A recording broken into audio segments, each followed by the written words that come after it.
Hello and welcome to episode 5 of the HTL Sports Betting Podcast, where we do the work so you don't have to. We are coming at you from Studio 3840, the laboratory. I'm here to tell you a story, gentlemen. This is a story of perseverance, of resilience, of responding to adversity. This is a story about a team coming together against all odds to prove the critics and naysayers wrong. A team that looked their opponent in the face and said, "This is our time. This is our year. And there is nothing you can do to stop us." This team is not the Florida State Seminoles. How are you guys doing today? Doing great. Doing pretty good. Florida sucks. Both of them. Nate, go ahead. Why don't you start us off with a word of the day? Give us your feelings on week 3. Disappointing's a little too easy. Yeah. Let's see. I'll be honest. I'll just say it. It's a very simple word.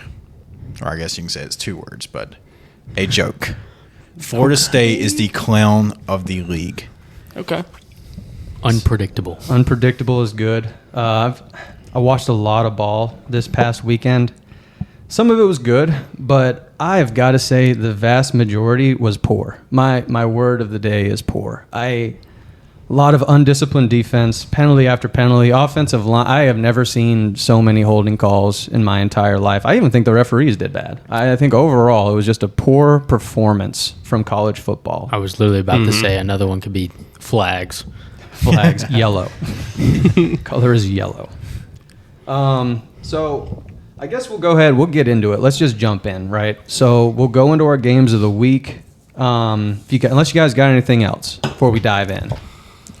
So, all right, we'll kick it over to Brandon. Dive into, let's go games of the week. We did 4 of them. Just give it a one by one. He's waiting for me. All right. Now we're ready.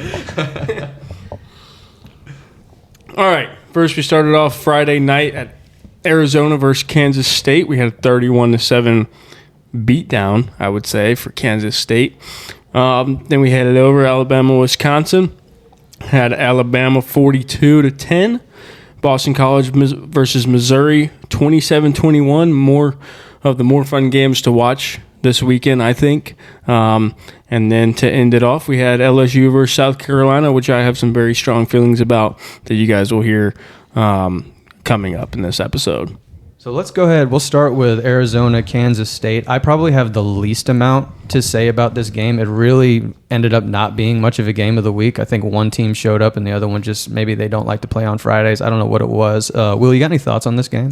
A little bit. I mean, if you look at like what Fafita and McMillan did, you think it's a close game because Fafita threw for like 270. True. And McMillan had like 120 yards. So they did their thing, but I mean also Fafita, I believe, threw 2 picks. It was the turnovers. Yeah, that and a punt return touchdown from a guy who transferred from Primes, Colorado. So Do players get better when they leave Colorado? certainly could see that. But yeah, I think Arizona, they just did not look good at all. It was pretty bad. They had a lot of penalties as well. Yeah, it was mainly penalties and mistakes, but also Kansas State's defense might be legit. For sure. They held Arizona to only 324 total yards. I was impressed with them for sure. But yeah, 9 total penalties for Arizona kind of just kills you. It's like almost want to drive. I mean, they got bullied up front in the trenches. Yeah. It was bad. Fafita and McMillan will continue to do their thing all year, but I think the trenches are what's going to keep them from actually being a potential playoff contender. So I think on this game, I had the over. Brandon, what'd you have on this? I also had the over. Okay, that did not happen. Nope. What'd you have, Nate? Arizona +7 did not That happen. didn't even come. That was worse. What'd you have? 7.5. Yeah, okay. It's closer. It was so half a point disappointing closer. because the over should have hit. Just based on like Arizona had so many opportunities, and if you limit some of those penalties, they get in the end zone like two times. This game is closer. We probably see another They score. weren't moving the ball. Right. They just had drive killers. All right, so we smoked that. That's an over. We'll move on to Alabama and Wisconsin. Nate, what are your thoughts here on this Alabama-Wisconsin game? It excited me. I saw Bet a it lot of did, things. Nate. Yeah, I saw a lot of things I've been waiting to see all year. I'll just start off where a lot of the questions were for this Alabama team. Bama dominated in the trenches. I don't know if y'all watched the whole game, but I mean, it was just outmatched. It was not even close. They averaged 5.3 yards a carry. Yes, yeah. They moved Wisconsin's defensive line pretty good, sorry. And then on the defensive side, they were blowing up plays. I mean, Wisconsin averaged 3.6 per carry. yeah. Bueno. DeBoer, the one thing I actually liked about this game is they opened the playbook a lot more for Milroe to kind of do what he wanted. They allowed Jalen to play freely, kind of let him make some decisions. I saw some RPOs I did not see earlier in the year. So we see they're starting to tune it up a little bit for Georgia, I guess you could say, going into this bye week. A lot of things they could work on still. But Milroe finished with 2 rush TDs and 3 pass TDs, so 5 total. Defense looked really good. They were flying around. The only thing that I would say concerns me a little bit about about their defense is they did have a couple receivers they let get open and they were just overthrown. So that is a small concern for me, but I think we'll get that fixed going into the bye week. Just some injury news on this game for you that did not see is Malachi Moore. He did have a injury to his head. They're expecting him to be back in about 2 weeks when they play Georgia. And then along with that, they did have Russaw go out with a lower leg injury, and they are expecting him to be back. So that the bye week is really going to help us as a team. But yeah, I'm excited to see what we do going forward. Yeah, I agree. Yep, on this one, I think everyone but me had either the points for Alabama or the Alabama cover. Am I correct?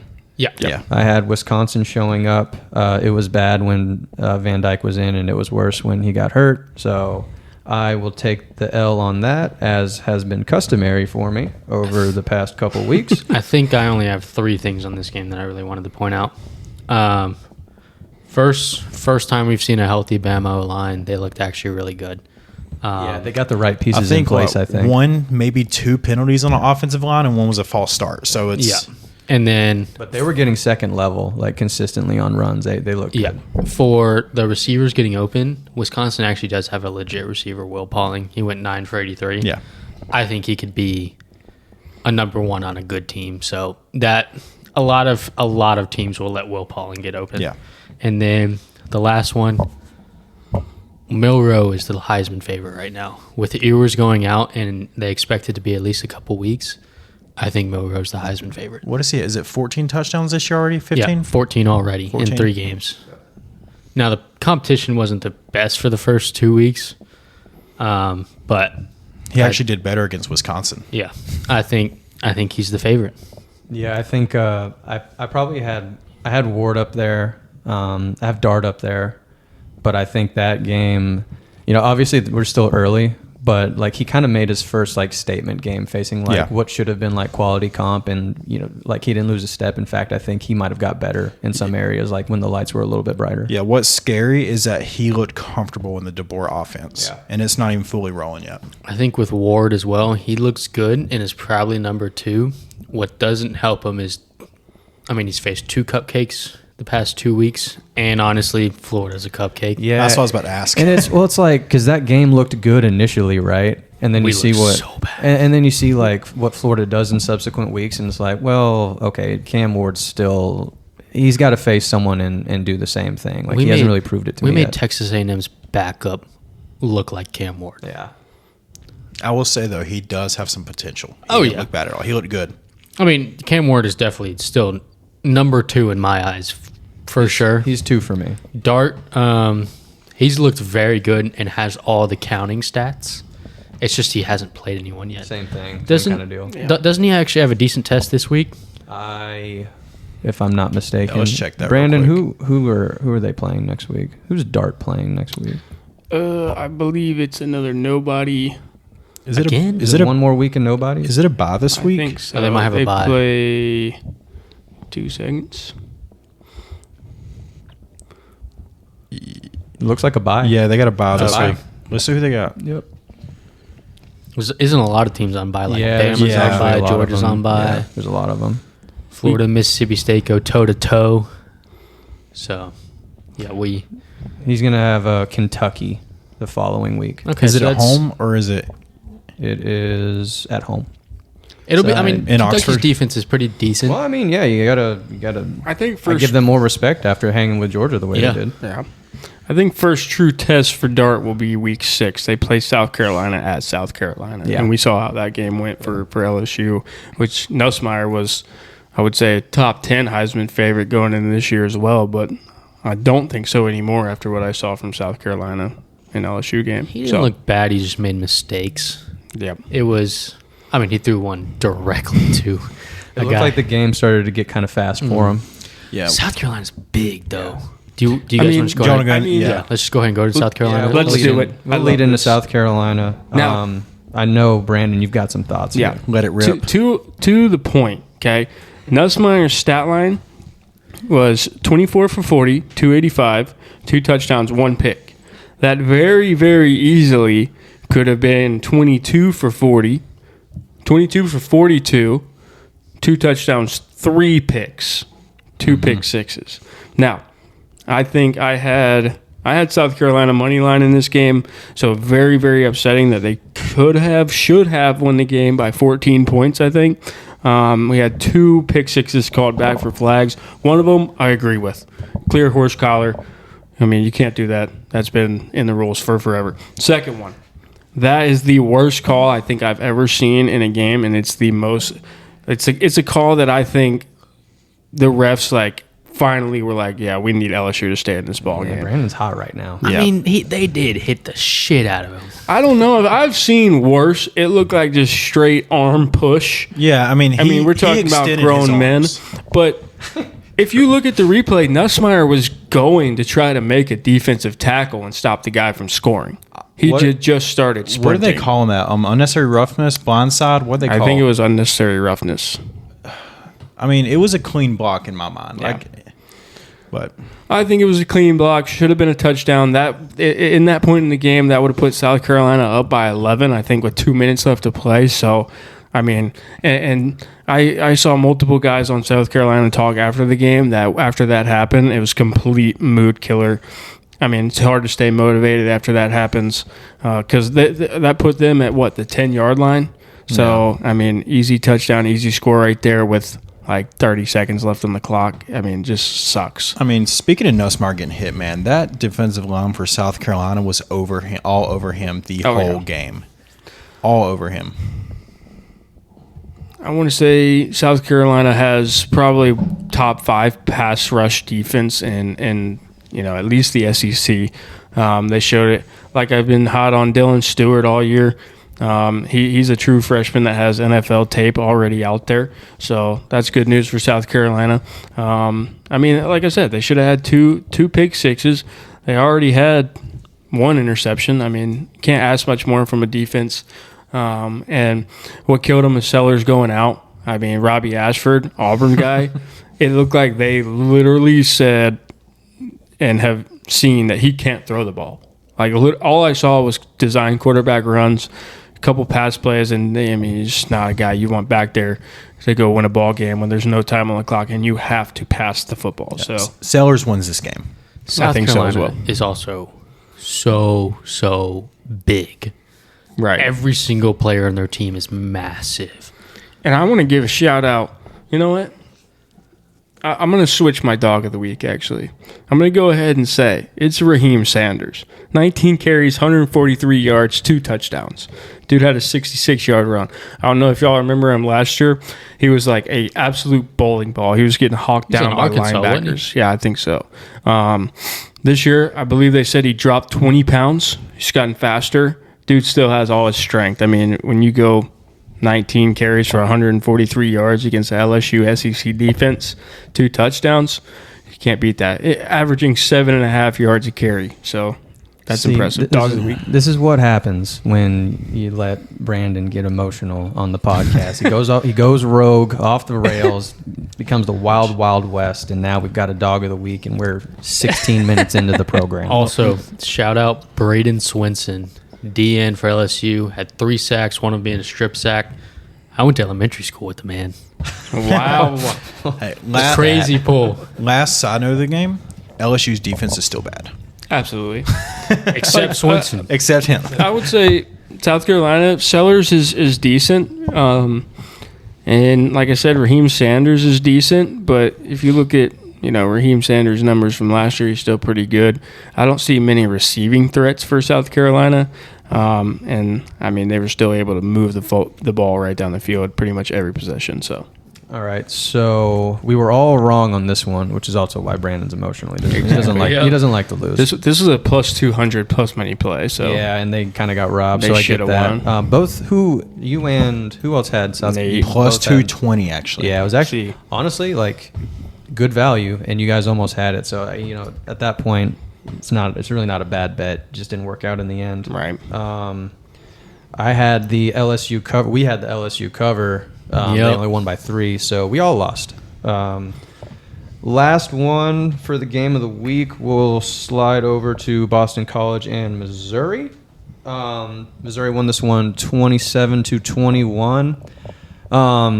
Early on, Boston College kind of came to play, punched them in the Facts. mouth a little bit, and Missouri had to respond. So, I mean, I think talent-wise, I don't know if Boston College is really going to measure up and be that team. But I think they're well coached, and I think they're going to fight. I like Castellanos. I think he's a good quarterback. He is tough to bring down. He's like a worse throwing Kyler Murray. So True. There's still he still makes some mistakes. He's short, so he can't see over the line. I get that. Just running around like a toddler. He really it's kind of like the same. Like that's the vibe that I get. He's tough to he always finds the edge though. Like he's a good. Like he turns nothing into something consistently. So I enjoy watching Boston College. And I actually think they played, correct me if I'm wrong, I think they played a cleaner game than Missouri did. I think they played a more disciplined, better football game than Missouri. I just think Missouri is more talented. They've been disciplined all year. Yeah, they played good football. I think Castellanos, to your point, great runner. I think they took away his ability to move the football up the field with his legs. I mean, 13 carries for 16 yards. They forced him to pass kind of on the run every time. And You I have think how many that's what times he hurt got sacked on there? him. Missouri's run D was also just in general elite. Dude, He was only- 1.9. You thought who do we have that having bad run defense? Wisconsin was like 3.5. Boston College ran for 1.9 yards per carry. Yep. They could not get the ball moving Only on the ground. 49 total yards. 2 sacks for Missouri against Castellanos. So to that point, only having 16 yards on 13 carries and 2 sacks. Yeah, they contained him well. I mean, you look at it in the NFL, 2 sacks on Lamar is ridiculous. 2 Right. sacks on a mobile quarterback is very good. And I 'Cause think he works the pocket well. Oh, I mean, yeah. he gets And outside, he that's- makes plays. That was the biggest part of them winning that game against Florida State is him running the football up and down the field. So So I think their goal was to kind of contain him and make the rest of the players beat them.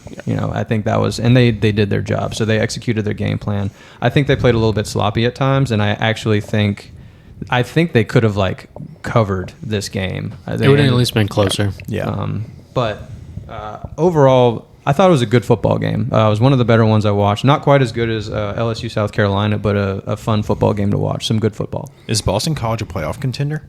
You think that they got to win out? I Their would assume. schedule is friendly. It is. I will say that their schedule is fairly friendly. Do they play Miami? They can make an ACC championship, and potentially it'd take a decent amount of some craziness, but if they go into ACC championship, there's always a shot. yeah. Yep. But I wouldn't see them being able to beat Clemson because they have a lot of speed at the linebacker position. Same thing with Miami. Don't think they could beat a Miami team. Do they play both of them?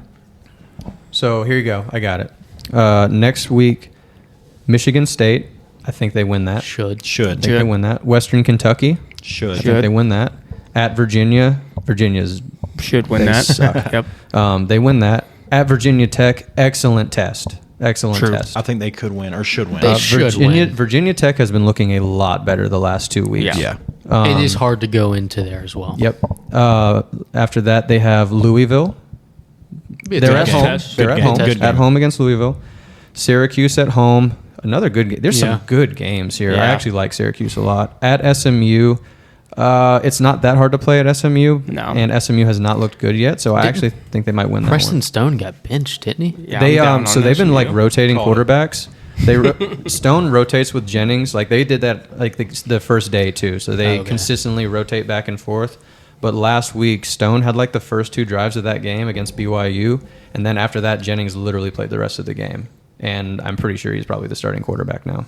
Dude, from the schedule I've heard so far, I mean, best case scenario I think is 10-2. They could last potentially two, be 7-5. North Carolina and then Pittsburgh, who I love, by the way. Yeah. But I think they are better than Pittsburgh. North Carolina is a test as well. Their defense flies around. for sure. I mean, for sure. guys, Boston College could be 7-5 after this slate. And I don't see could. it necessarily, but it's possible. I think it's Actually, a 8-4, 9-3. I think it's a 9-3. I think it's a 9-3. I have a tough time seeing them beat Virginia Tech on the road, and I think Louisville Louisville's right after going on the road to Virginia Tech. That's a tough back-to-back. You're at least going to lose one of those. And your boy Kyle McCord over it. That guy is good. Is it in Syracuse? Syracuse would be a It great is game. at home. It is at Okay, home. so that That'll help helps. out, yeah. It is at home. But Syracuse is. It's good for college Is it, football. what time is that game at? Or what time and when? Which like, one? The Syracuse game. Like, is it in, To be determined. They don't have it yet. like what's the date? November 9th. So it'll be cold up there in Boston. Yep. True, And they'll be true. outside. Syracuse, they're not used to playing. They don't play outside. outdoors. Yeah, They play outdoors in the indoors. cold. Haven't talked to our weather girl in like a week, so Yeah, I don't even know if she's around. All right, so updated standings. It is a 3-way tie for first. 6-4 between me, Brandon, and Will. Go ahead. Nathan is 1 game behind at 5-5. what are we doing, Nate? I thought Mizzou had it. You would be tied with us because all 3 of us hit the Boston College, Missouri. I had the under, and then I think you two. One of you Boston had College spread. the cover, and then you had the cover. Yep. I basically had Mizzou spread. And then you had Missouri to cover theirs. So yeah, I you should were the be only in one the to miss lead. that. If the Zebras don't throw the game towards LSU, we I'm got in the that. lead And here. unfortunately, they did. So Paid let's off. move on to individual plays. We're going to switch it up this time. Nathan, we're going to start with you. You also have some news for us that could potentially be groundbreaking. All right. So, just real quick, I'm just going to pop the paper before I get started. All right, here we go. So, I'm going to start off with South Florida versus Southern Miss. I had South Florida minus 12.5. I know me and Cam looked at this, and last year when they lost to Bama, they went out the next week and blew out the opponent. So, USF, they did start pretty slow on D. They gave up some points early, but then they wound up running away with it. Byron Brown, again, performed pretty well. Threw for 193, and the team rushed for 51 times for 369 yards. Insane. And then I'll be honest, and this is just a little note I put on there. South Florida, and this could be a stretch, but they could be a playoff contender. The way they play and in the conference they're in, like the one group of 5 gets a bid, automatic bid, the best team, and then another one could sneak in, maybe. I think South Florida could definitely be one of those teams if they continue. All right. And this is my team, boys, the East Carolina Pirates. I had their money line, and I did not win. What was the value on that? Their money line actually is, I got it at plus 10, and then on game day, it went to even. Okay. So, yeah, I got it at good value. The defense looked elite. I've been saying that since day one. Their defense looked really good. How many picks did Garcia throw? Oh, yeah, that's huge. Guys, he should have been my dog of the week. He only threw 1 pick. He only That's threw progress. 1 pick. Career low. So, Good growth. East Carolina, guys, they scored 16 in the first quarter, and they didn't score again until the fourth, where they scored 3. One of those were a pick 6. So, not good offensive production. Like I said, defense held App State really well. Garcia was afraid But- to sling it because he was throwing so many picks. Just let Yeah, him sling it. yeah. He makes mistakes, but Really, he scores points. really And, conservative. boys, this is just what makes me mad, okay, for the team like East Carolina. This is the second year in a row they could have the best defense in that conference, and they just cannot score points. And Jake Garcia, I know he's had a lot of turnovers, but he's not an awful quarterback. Right? He's come from big programs. You have to convince me. No, I'm saying like he has it in him. He has the athletic abilities. I think they said that about Peyton Thorne. It's just group of 4 Iowa. Well, go Hank Brown for you out there listening. So that's it on East Carolina. I'm not going to get off that train, though. We're going to keep rolling with it. Next, now this train I'm hopping off of, guys, and it's been a great 2 weeks, but it's got to end now. And Brandon, I think you know where I'm going with this. I took North Texas money line over Texas Tech. My notes for this game is very This simple. is painful. I'll just read They it. ain't ready. I'll just read really it line by competitive. line. 2 simple notes that Nathan would write. Okay. Not ready for the big boys. Nope. So Correct. with their offense with production, I will still bet on them in conference games. So Okay, I like that. I'm telling you right now, Yeah. if they're playing in conference, they will light up the scoreboard with any of those teams, except maybe East Carolina. I still think they'll do well against them, but their defense is just so good. But man, North Texas went into Texas Tech and got destroyed. There's levels to this. There's levels, Yeah. man. And I'll be honest, like we watched film on Chandler. Dude looked elite. Chandler Morris looked elite, but at the end of the day, it's just different.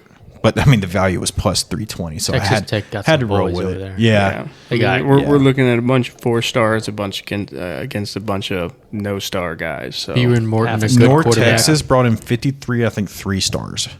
yeah, Yeah, Beeman Morton, a good quarterback over there at Texas Tech. Coy Eakin, love the guy. First one in, last guy out type of guy. Sneaky athletic. a lot of grit. Kind of compared him like Cooper Kupp, Adam Okay. Thielen type. Yeah, Adam Thielen. That's my guy. And just some news for you guys out there. That's all my picks, by the way, but just some news for you. Next week, I am going to be maybe switching to a new conference. Don't sound so sure of yourself, Nate. I'll be switching to the Big 12. Wow. There are 4 of us here. Breaking news. We're all friends. I think we should have the Power 4 covered. Yep.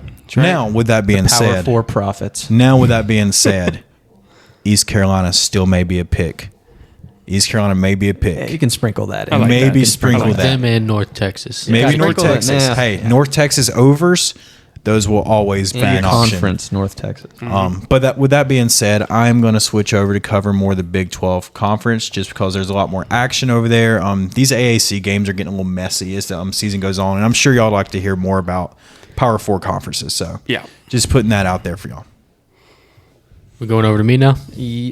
Nate, so you went, what was it 1 and 2 or 0 and 3? I went 1 and 2. 1 and 2. Not There we too go. bad. Not Okay. too bad. Okay. What do you know what you're at on the season for your individual plays? I am not sure. I'm trying to think. I think you're like right at 500. Yeah, I think I'm right at it or 1 above. Yeah, these games are just getting messy, man. They're getting messy. Yeah, I went. So, a little backstory as well. I went 7-4 on the weekend in the Big Ten. So, good weekend in the Big Ten. Okay. I had 6 other bets from other conferences. I finished 7-10. I missed every single bet. It's hard to do that. Big Ten. To me, that's almost more impressive. So I've officially decided I'm only betting on the Big Ten for the rest of the year. good. 28-16 overall in the Big Ten. So okay. pretty good. That's what they say. Inch wide, mile deep. That's what they say. Ooh. Going into Sunday, we were still, let's see, I don't know who they is, like but they five say. and a, going into Sunday, we were like 5.5 units up on the year in Big Ten play. But then I decided to bet on the NFL, and that didn't go that well. No, man, the NFL was a mess. We don't have time on the podcast for it, but the NFL was a mess Yeah. this past weekend. Go Dirty Birds. That was fun. That too, Go though. That Birds. was awesome. I lost money, but that was awesome. But yeah, we'll go into my plays. My lock was Oregon State over 50. Smashed. Oregon scored 49 themselves. Finally saw a good game from Oregon just overall. Dylan Gabriel had like 290. So yeah. Also, Oregon did not punt the football. Not a single time. But the main difference in this was Oregon was able to finally finish some drives and get into the end zone that they've been lacking for the entire time. Plus money play, Illinois versus Central Michigan. What sucks is that at the time we were recording, it was plus 110. I had a minus 20.5. I got it at minus 120 because I didn't put it into the next morning. And it banged, kinda. It was minus 20.5, and they won by 21. Count it. So it hit Okay. 39. Might as well have been by 40. Honestly, A win's a win. it was a backdoor cover. They scored a late touchdown to go ahead. A win is a win.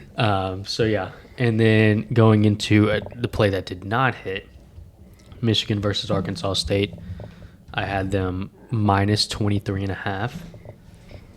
Didn't come close. They won by 10. Davis Warren finally got benched. Great story, but he's just not a good quarterback. Bad performance. 3 interceptions against Arkansas State. Yeah, against You that. got to That's get benched tough. after that. One of them was bad too, like horrible.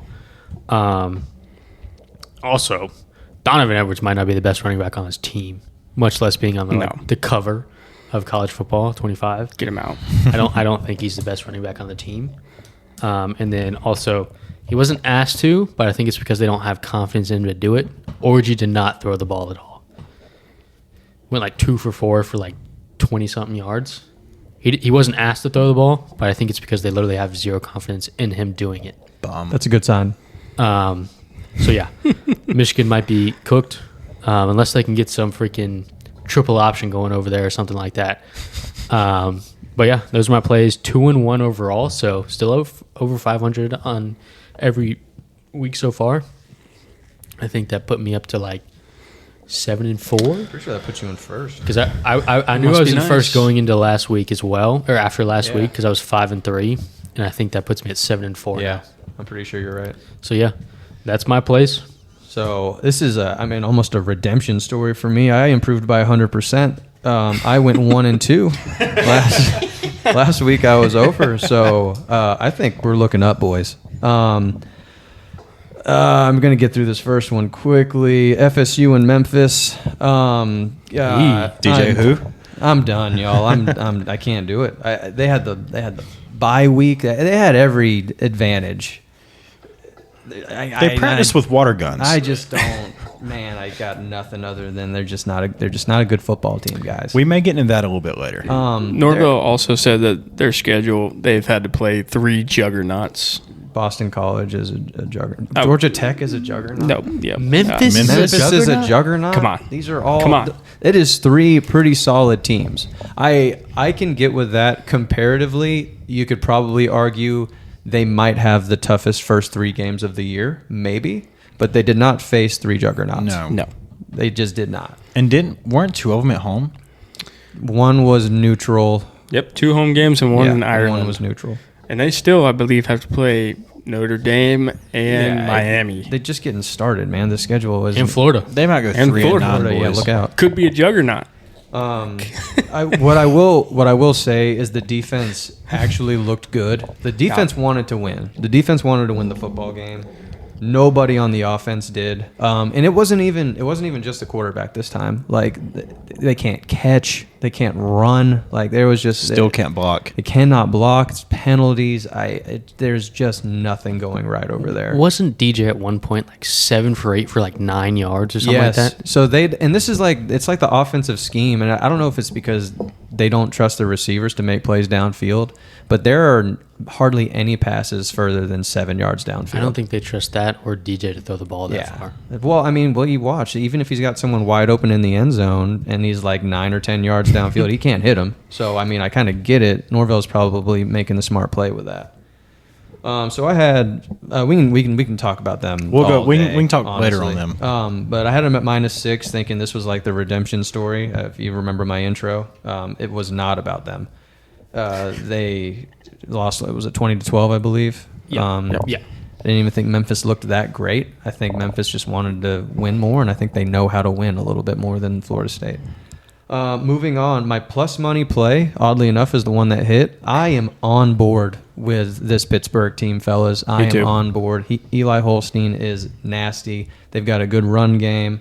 They just fight. So there's another game back-to-back weeks. These guys are down with 6 minutes left in the fourth, and they just manufacture a comeback.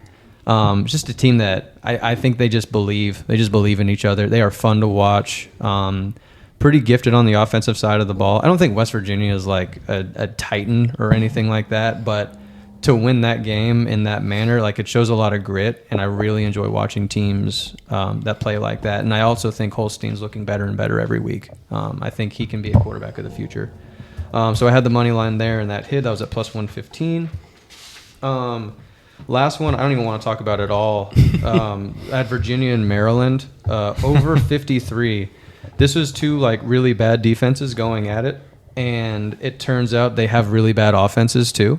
So the final score was 27-13, which is 40, which is less or more than 53, Nathan. You said 27-13? That's 40. So 40 Yeah, less or more. Let me think. I think it's less. Okay, I think it's less too. Nice. Because they didn't pay me, so I think it's less. None of us are getting paid. No one did. No one got paid. Nice. That was good. That was good. Depression. Instant depression. This was actually I watched every ACC game. I had like 8 screens going, like everything was happening. There was like a lull where this was the only game going on because it was right before California and San Diego State, which was also an awful game, by the way, but I won't get into that. These two teams, like the penalties were just egregious. They had this third quarter that it might have lasted 3 hours from what I saw.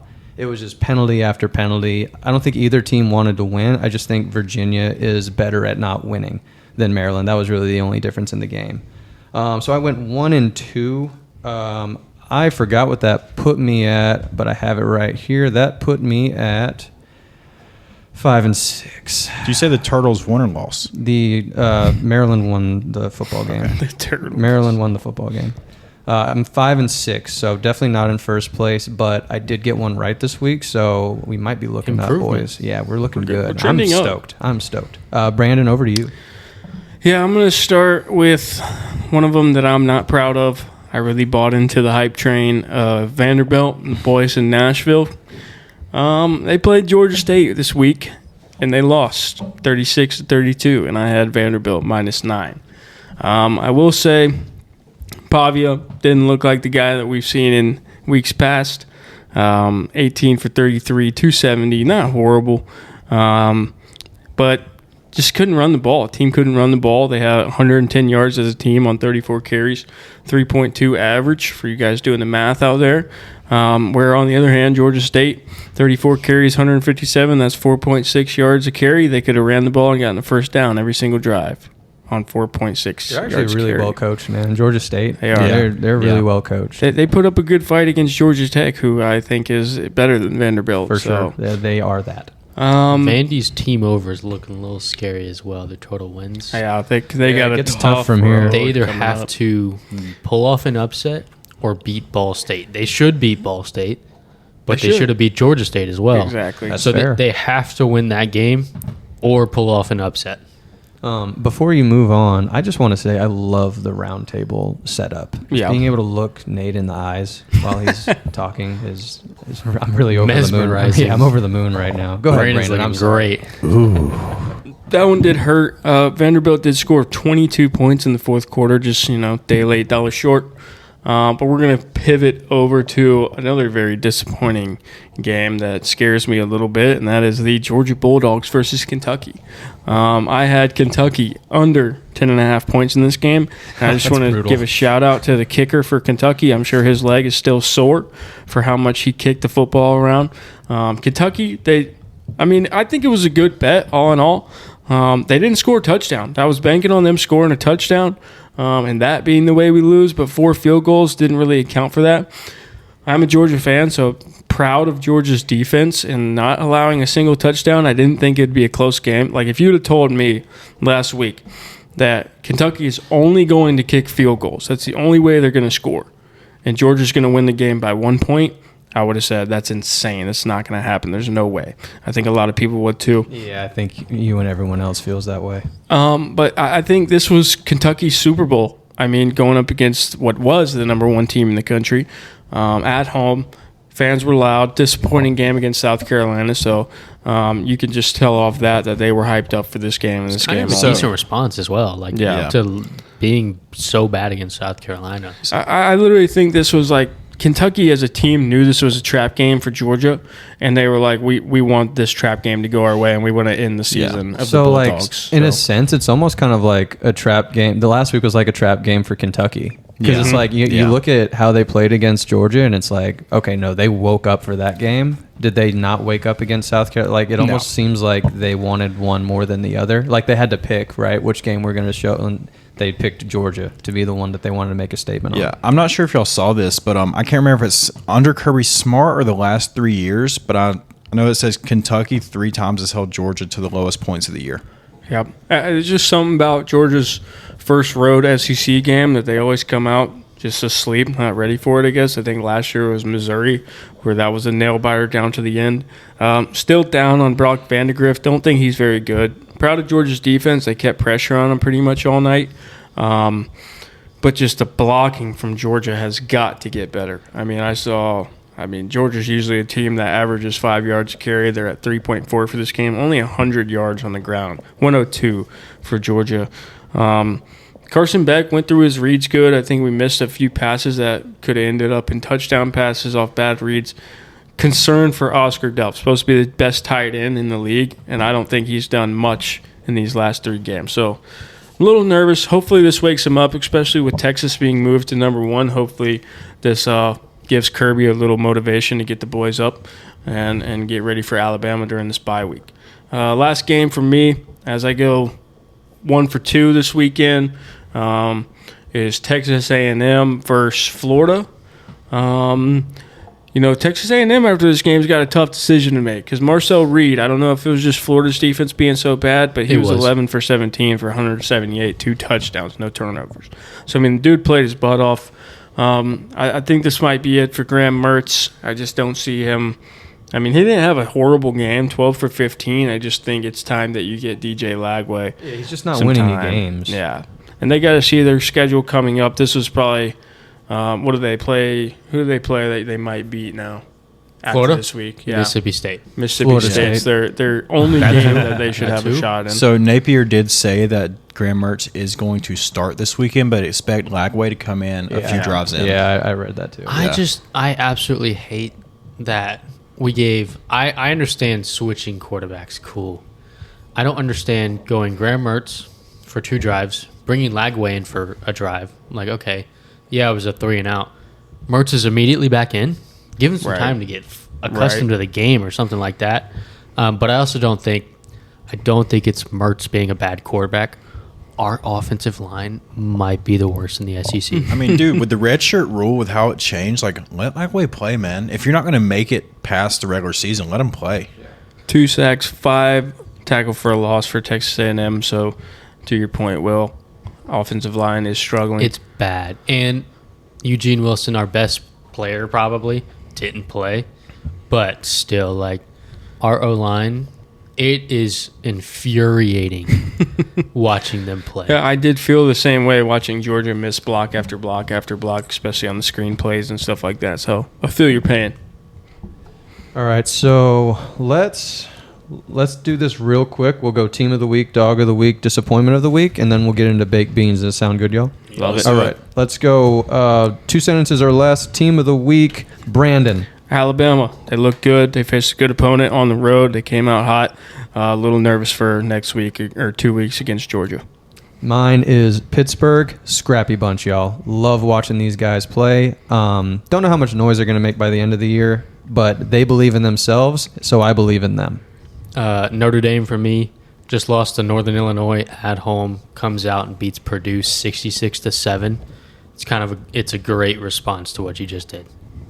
Yeah, mine is Ole Miss. They beat Wake Forest so bad that Wake actually bought out the game at Ole Miss next year, so they no longer have to play them. So, yeah, they broke an unwritten rule or something like that. Yeah. What they said. Guys, I know it was a blow. It was only 40-6. Don't get me wrong, it's a blowout. It could have been way it could have been worse. worse. Wake looked bad. I had the over 60 and a First half. time I've heard this. First time I've ever heard of this. Yeah. All right, next. Dog of the week, Brandon. So I was going to go Arch Manning because we did see Ewers go down, and he came in and had a phenomenal game. I know he didn't play anybody good, but switched it over to Raheem Sanders for South Carolina. Absolute dog. I'm going to go with Luther Burden, 6 receptions, 117 yards, and a tutty. The only thing he did wrong was a unsportsmanlike conduct penalty late in the game. But he looked like he overmatched all of Boston College's defense. I'm actually going on the other side, running back Brandon, Caden Durham. Okay. LSU did not look good, and then this man came in and changed the tide. Kind of just brought them a boost of momentum, kind of like the 6th man in basketball. He's a freshman, and went 11 for 98 and 2 touchdowns and was just rolling over people. Yep. They looked bad before, and then he came in and kind of just like it gave him a jolt of energy. Yeah, mine's Eli Holstein for Pitt. He had 2 late touchdowns to help him win that game over West Virginia. He threw for 301 and ran for another 59. Absolute dog. Disappointment of the week, Brandon. I'm going to go the refs against South Carolina. Could very specific. easily go Mississippi State here, but the refs cost me more money, so. This is the last time I will have them as my disappointment, I promise. But Florida State, this is it, because I no longer believe that way they can never disappoint me again. Like when we do this at the end of the year, like when college football national champion, and we have our season recap, have disappointment of the year, I think they're already locked I think for that. it's going to be hard for anyone to beat them at this point. Unless Florida goes like 1-11. That would be, that'd be rough. Yeah, my disappointment, Arizona. I had Florida written down as well, but they just disappointed me because they're my favorite team. But Arizona did not look good against K-State. Also wrote down Mike Norvell for not benching DJ at halftime. True. So, yeah, disappointment of the week, Arizona.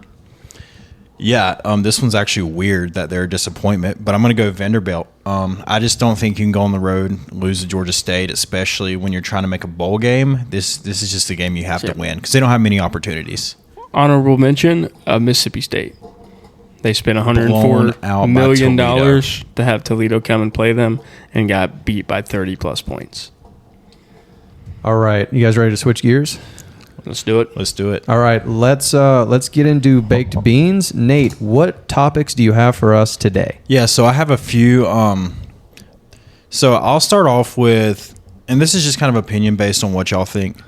So Tennessee came out, and their football program is, I think it's just football, I'm not sure, but they're adding 10% to every ticket purchased to go towards the NIL for players. What are y'all thoughts on that? I think, unless you're Oregon, where you get unlimited NIL from Nike, you got to do what you got to do. And I think Tennessee, in a sense, with knowing kind of how their fan base works, will be on board with that because they want to see their team succeed. So I think it's an easy way for Tennessee to kind of get those funds up and get some guys in and have that as a recruiting tool. Yeah, I think my quick answer is I like where the money is going to. Like I think it's for a good purpose, and I think it's for the good of the program. That's all I'm going to say right now. Yeah. I get it to a point, but the one pushback I have it on it is tickets actually just increased coming into this year as well. So, like, student tickets doubled from $10 to $20 coming into this year. So, like, where does it stop? Like, Right. are we going to be looking at it in 2 years and student tickets are $50? And also, you take all this money from these people, and then you recruit a guy who's an absolute bust. Now it feels like all that money that we had is being wasted. Or you recruit a guy that enters the transfer portal next year. Exactly. Listen, I've been in Neyland Stadium. I think this money should personally go towards the bathrooms. Put some stalls up, my guys. But yeah, honestly, at the end of the day, I'm not a big fan of this. NIL is supposed to be player driven. At the end of the day, that was the whole point of it. And I'll be honest, like, I'm a huge Alabama fan. I support the players, but they do have their own programs for players, like Link, right? They have their own programs for people to set up their own things. 10% on a ticket that's already $140, $160, $200. Right. That does add up for a lot of people. And at the end of the day, like, they're college kids, like. I have an old boss, and you know what he would say? It's like, studies show people will still pay. We say Can confirm he did say that. He said that to what? To you, Brandon, right? He did. Yeah. So there will be another section later just for that. I'm just kidding. Now, they might still pay for that. I would pay for that. That's just me.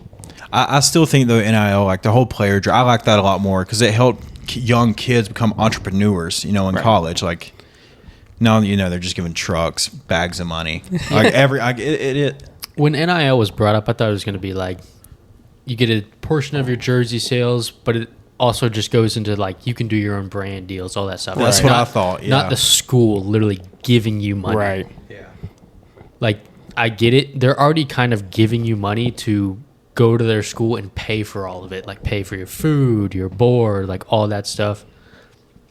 I thought it was going to be literally like you can like yeah, if Johnny Manziel was here in NIL, he could make so much money off of like selling jerseys, Right. doing like merchandise, brand deals, all that stuff. Not literally the school, like having literally writing him a check. Yeah, I mean, last thing on this before we jump to the next topic. I mean, I can't say it word by word, but basically what Nick Saban said on game day was right. Like, if you don't have the money to pay these players, don't expect to be good. You know, that's True. And I hate that college football's come to that, but I think the only way that you kind of bounce around the fact that you give them a bunch of money and then have them transferring is we might start seeing contracts be written out for guys in college. Like, you have to stay here. If we pay you all this money, you have to stay at least 3 years. you're at starting the to see a school. lot of teams get left behind. Yeah. But That yeah. and then the whole Jaden Rashada thing with Florida or whatever, Right. the letter of intent, leading yourself just to like lawsuits, all that kind of stuff. Right. So it's kind of it's getting to the point where it'll be out of hand. Yes. So we're just gonna go on to the next topic now, and yes, I'm gonna bring it up again, and we're going back to the state of Florida. Guys, listen.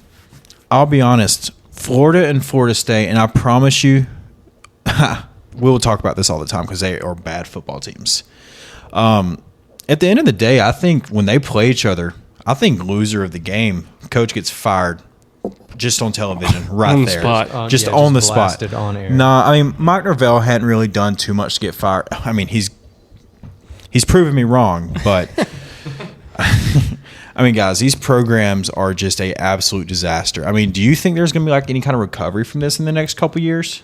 I mean, I think if Florida State fans don't see Brock Glenn walk onto the field as a starting quarterback this week, He's not going to. They should throw trash onto the field. They already said in DJ's starting. protest. Yeah. Because at this point, DJ has proven to not only give you the worst chance to win out there, you just can't make the plays. Like, you've got to try something else at this point. For me, I think this should be seen, especially for Florida State, this should be seen as like a cautionary tale when you rely too much on the transfer portal and you Right. don't spend enough time, growing your own talent and getting them accustomed to your system, especially when you've been with the program for that amount of time. Like, you can't just plug and play in this league, especially the ACC got better, and I like, are they as good as the SEC? No, but the ACC got better. That can't be denied. There are solid football programs here.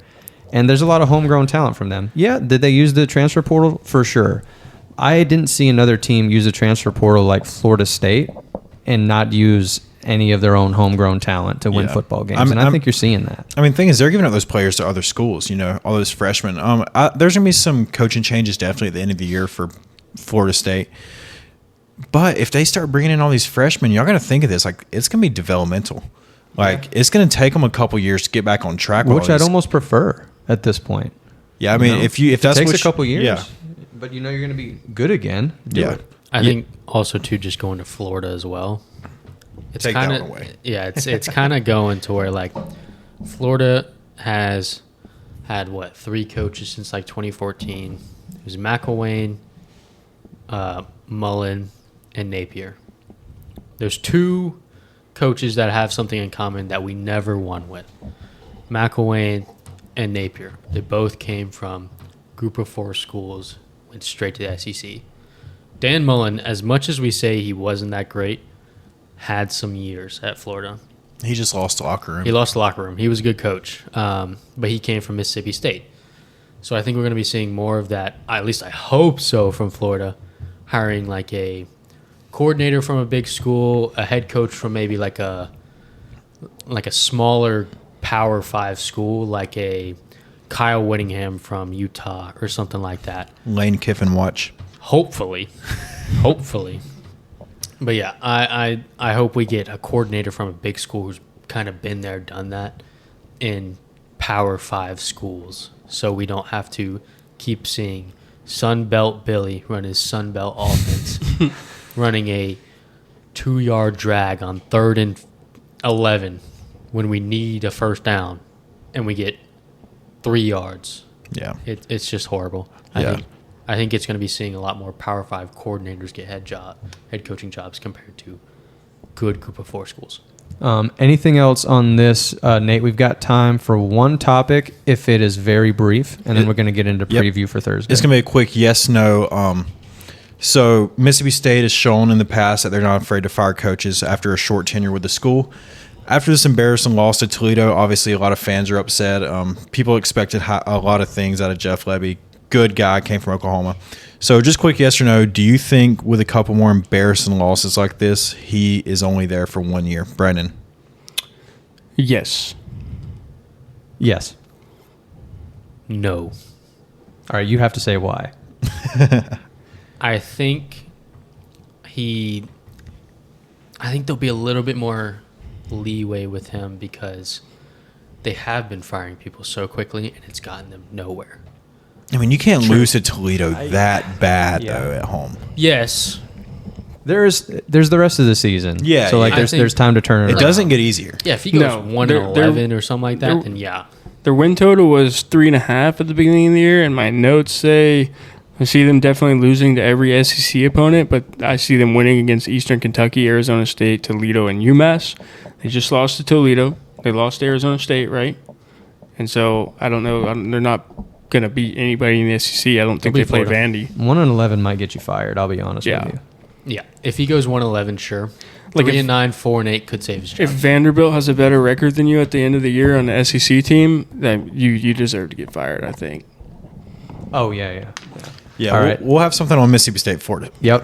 All right, that'll be in the preview. All right, so Brandon, go ahead and let's take us home here. Let's go preview for our games of the week. We're going to be back on Thursday night, right, gentlemen? Yep. That is the Yep, plan. Thursday night. All right, so Brandon, go ahead. Let us know what the games of the week are, and then we have a special announcement about another game that we Right. might be doing. So we have Tennessee versus Oklahoma. I don't know what time these games are. I'm assuming that's the game day. So I think game day Tennessee's recently has been Oklahoma's 12. game day, Yeah. I don't know if it's the early one or if they. I think it's actually late this time. Thank God. Then we have USC versus Michigan. Should be a good defense against a good offense. Should be a good game. Then we have Utah versus Oklahoma State. I think they're all ranked matchups. So Yep. should be good to go. And our preview for next week. We've been doing the games of the week every week, and these are the games that we think are the best matchups because they're the best teams. They're usually always ranked teams against another ranked team. Now, we're going to be starting a preview for Thursday on the Toilet Bowl game of the week. This is the worst game of the week, and we are going to be forced to make a pick and try and make some money off our pick in the worst game of the week that we decide on Thursday. I'll let you guys guess who's in it. Going to challenge ourselves, boys. All right, you guys good? We got anything else? I think we're good. Florida sucks. No, indeed. Georgia Tide. might too. All right, y'all. That is the end of this episode. Like I said, we will be back on Thursday with episode 6, which will be our preview show for next week, college football. All right, we'll see you guys next time. See ya. See ya. Peace.